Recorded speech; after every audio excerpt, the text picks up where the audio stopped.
ಜನನಿ news ಚಾನೆಲ್ಗೆ like ಮಾಡಿ, subscribe ಮಾಡಿ, ಶೇರ್ ಮಾಡುವ ಮೂಲಕ ನಮ್ಮ ಚಾನೆಲ್ಗೆ ಸಹಕರಿಸಿ. ಹೆಚ್ಚಿನ ಮಾಹಿತಿಗಾಗಿ ಸಂಪರ್ಕಿಸಿ ಹರಿಚಿ.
ರಾಜ್ಯದಲ್ಲಿ ರಾಷ್ಟ್ರದಲ್ಲಿ ನಡೀತದೆ. ನಾವೆಲ್ಲ ಕೂಡ ದೇವರ ಪ್ರಾರ್ಥನೆ ಮಾಡೋಣ. ಏನು ಮುಂದಿನ ವರ್ಷ ಒಳ್ಳೆ ಮಳೆ ಬೆಳೆಯಾಗಿ ಎಲ್ಲರೂ ಸಮೃದ್ಧಿಯಾಗಿರಲಿ, ಪ್ರೀತಿ ವಾತ್ಸಲ್ಯದಿಂದ ಬಾಳಿ ಬದುಕುವಂಥ ಶಕ್ತಿಯನ್ನು ಕೊಡಿ. ಮುಂದಿನ ಭವಿಷ್ಯದಲ್ಲಿ ರಾಜ್ಯ ಮತ್ತು ರಾಷ್ಟ್ರಕ್ಕೆ ಒಂದು ಅತ್ಯುತ್ತಮವಾದಂಥ ಶಕ್ತಿಯನ್ನು ಕೊಡುವಂಥದ್ದನ್ನು ಆ ಭಗವಂತನ ಪ್ರಾರ್ಥಿಸಿ ಆಶೀರ್ವಾದ ಮಾಡಲಿ ಅಂತ ಪ್ರಾರ್ಥನೆ ಮಾಡಿ. ಇವತ್ತು ಕೋಟ್ಲಿಂಗೇಶ್ವರ ದೇವಸ್ಥಾನದ ಹತ್ರ ಪ್ರತಿ ವರ್ಷ ಕೂಡ ಜನ ಹೆಚ್ಚಾಗ್ತಾ ಇದೆ. ಸಾವಿರಾರು ಜನ ಪ್ರತಿ ವರ್ಷ ಜಾಸ್ತಿ ಆಗ್ತದೆ. ಸುಮಾರು 10 ವರ್ಷದಿಂದ ನಾನು ನಮ್ಮ ಸ್ವಾಮೀಜಿ ಇದ್ದಾಗಿನಿಂದ ಬರ್ತಾ ಇದ್ದೀನಿ. ತುಂಬ ಸಂತೋಷ ಆಗಿದೆ.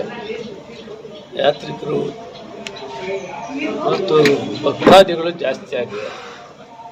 ಇನ್ನೂ ಹೆಚ್ಚಿನ ರೀತಿಯಲ್ಲಿ ಬೆಳೀಲಿ, ಇವರಿಗೆಲ್ಲ ಒಳ್ಳೆಯದಾಗಲಿ. ಭಗವಂತ ಶಿವ ಎಲ್ಲರಿಗೂ ಕೂಡ ಆರೋಗ್ಯ ಭಾಗ್ಯವನ್ನು ಕೊಟ್ಟು ನೆಮ್ಮದಿಯಾಗಲಿ ಅಂತ ಪಾರ್ವತಿ ಪರಮೇಶ್ವರನ ಪ್ರಾರ್ಥನೆ. ಈ ಹೆಣ್ಮಕ್ಳು ಎಲ್ಲಾದ್ರೂ ಅಲ್ಲಿ ಕಂಡು ಬಂದ್ರೆ ದೊಡ್ಡ ಬಳಿ ಈ ರಥೋತ್ಸವದ ಮುಂದೆ ಪೊಲೀಸ್ ಚೌಕ ಹತ್ರ ಕರ್ಕೊಂಡ್ ಬನ್ನಿ. ನಮ್ಮ ಪೊಲೀಸ್ ಸಿಬ್ಬಂದಿ ಇಲ್ಲ, ಯಾರಾದ್ರೂ ಗೊತ್ತಾಗಿಲ್ಲ.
से फोन करते मालिक फोन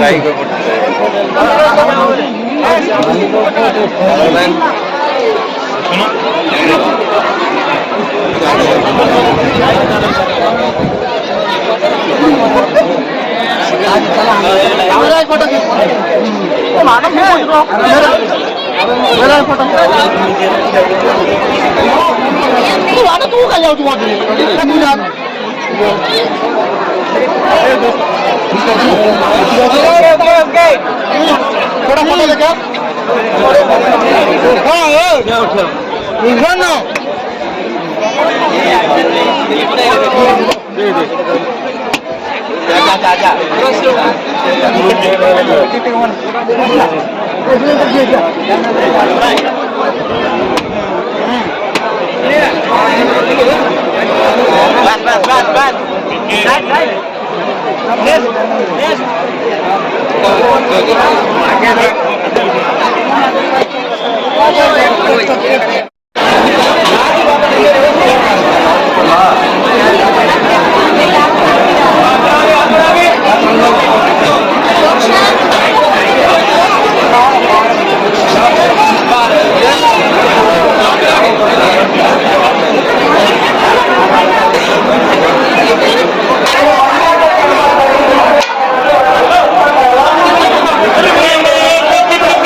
मेरा किधर है